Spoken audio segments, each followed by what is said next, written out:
Saat ini harga emas sedang dalam tren penurunan. Meskipun pada Jumat kemarin harga emas Antam sempat naik, tapi kalau harga emas dunia justru turun 0,55%. Jadi untuk beberapa waktu ini harga emas masih akan berfluktuasi, baik harga emas dunia maupun harga emas Antam, yang mana harga emas Antam akan mengacu pada harga emas dunia. Untuk kamu para investor emas atau yang suka ngumpulin emas dan mungkin sudah punya puluhan kilogram emas di rumah, nggak perlu panik dengan tren penurunan harga emas saat ini. Malah mungkin jadi peluang untuk borong emas, mumpung harganya lagi turun. Harga atau nilai investasi itu turun adalah hal biasa. Yang penting jangan panik dan tetap fokus pada orientasi investasi kamu. Kalau orientasinya jangka panjang sih, saya yakin kamu bakalan kayak yang pada lagi borong emas saat ini. Saat harga emas sedang turun seperti saat ini, yang jadi pertanyaan banyak orang itu adalah sampai di harga berapa turunnya, atau sampai seberapa rendah harga emas akan turun. Dan untuk menjawab hal ini ya nggak gampang juga, kecuali punya indera keenam. Tapi setidaknya kita bisa menganalisa pergerakan harga emas ini dengan analisa teknikal, ya kayak analisa saham-saham begitu deh. Nah, kali ini kita coba analisa harga emas dengan analisa teknikal ya. Kita akan bahas analisa teknikal untuk tren harga emas dunia. Kok harga emas dunia, bukan emas Antam, Bang? Karena yang jadi patokan investor adalah harga emas dunia. Harga emas Antam justru akan mengikuti tren harga emas dunia. Oh begitu ya, Bang. Oke, lanjut, Bang. Kalau dicermati dari analisa teknikal, sepertinya penurunan harga emas sudah mulai tertahan nih. Ya, hukum alamnya kan memang seperti itu. Ketika harga turun, maka akan banyak orang yang beli. Jadinya harga emas mulai tertahan, yang diharapkan bakal balik naik lagi.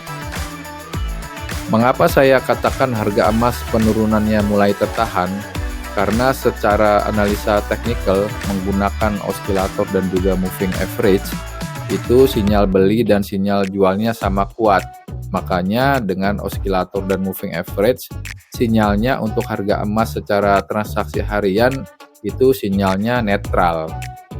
Kalau melihat lebih dalam lagi, dengan MA20 sampai dengan MA30, itu sinyalnya masih dijual. Tapi untuk periode yang agak panjang, yaitu dengan MA50 sampai dengan MA200, itu sinyalnya udah beli. Untuk keperluan investasi yang jangka pendek atau mungkin untuk yang senang berspekulasi, dalam jangka pendek, memang harga emas sinyalnya masih jual. Kenapa untuk jangka pendek atau trading harian yang spekulatif itu sinyalnya jual? Karena para spekulan emas dalam beberapa waktu terakhir ini melepas atau menjual emasnya untuk merealisasikan keuntungan. Dan kamu mesti hati-hati.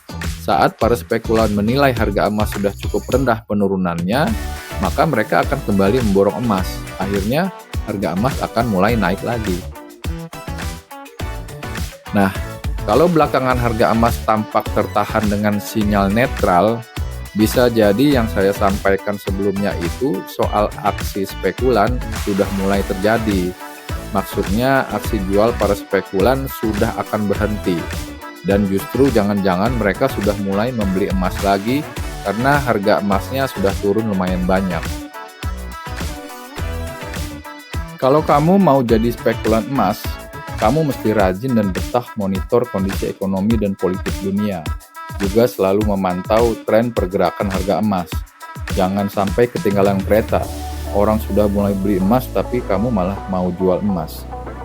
Untuk jangka yang lebih panjang, kalau kita menganalisa untuk 30 hari ke depan, ini ada yang menarik karena antara osilator dan moving average itu nggak kompak.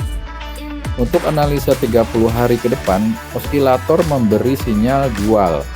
Dengan osilator untuk sinyal jual itu ada 5 sinyal dan sinyal beli itu hanya ada 1. Lain ceritanya dengan si moving average.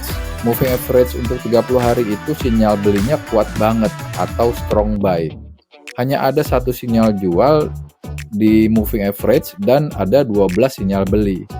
Jadi kalau dengan moving average selama 30 hari, itu rekomendasi untuk harga emas sinyalnya adalah beli. Jadinya harga emas bisa turun ke berapa nih, Bang?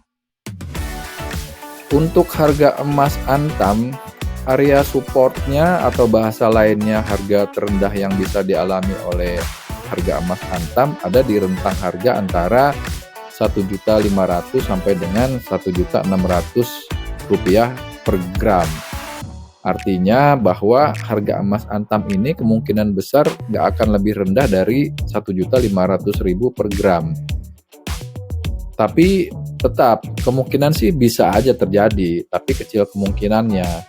Karena kalau sampai harganya di bawah 1.500.000 rupiah per gram, maka hukum alamnya ya bakal banyak yang borong emas dan harganya jadi naik lagi. Saya rasa kalau emas sih rasanya nggak bakalan turun jauh sampai di bawah 1.500.000 per gram. Karena sebenarnya emas itu bukan barang untuk spekulasi, tetapi lebih ke aset atau produk safe haven.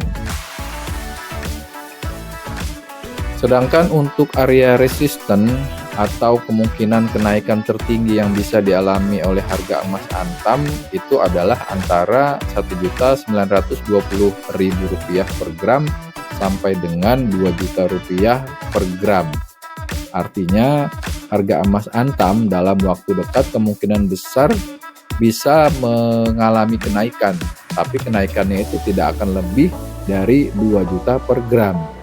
Karena kalau sampai harganya tembus 2 juta per gram, maka kemungkinannya ada dua, yaitu pertama, harganya akan turun lagi karena godaan untuk menjual emas jadi tinggi, yang akhirnya investor pada jual emas, belum lagi aksi para spekulan. Yang kedua, bisa jadi investor malah borong emas karena ekspektasi harga emas akan makin melambung. Kalau kejadian seperti ini yang terjadi, ya harga emas bakalan terbang. Kira-kira begitu penjelasan saya untuk menganalisa arah pergerakan harga emas saat ini. Kalau emas sih sebagian besar masyarakat Indonesia pegang untuk jangka panjang ya. Dari zaman nenek saya, ibu saya, sampai istri saya ya begitu. Makanya dengan fenomena penurunan harga emas saat ini nggak perlu panik atau resah. Justru menurut saya saatnya untuk menambah koleksi emas batangan di lemari kamu. Oh iya, gak bosan-bosan saya sampaikan bahwa dalam berinvestasi kamu mesti tahu profil risiko kamu. Mengetahui profil risiko itu penting agar tahu kamu itu cocoknya berinvestasi di instrumen investasi yang mana saja. Karena setiap instrumen investasi itu ada risikonya, baik risikonya rendah maupun risikonya tinggi, seperti investasi di saham. Kalau kamu sudah mengenali profil risiko kamu nggak akan panik atau stres saat nilai investasi kamu turun. Nah, untuk mengetahui cara mengenali profil risiko kamu, silahkan tonton video saya yang membahas tentang cara mengenali profil risiko. Sekian dulu pembahasan kita kali ini yang masih seputar harga emas. Semoga mencerahkan dan jangan pelit untuk share video ini kepada banyak orang ya, supaya makin banyak orang yang tercerahkan tentang situasi harga emas saat ini. Jangan lupa subscribe channel ini dan terima kasih sudah menonton video ini hingga selesai.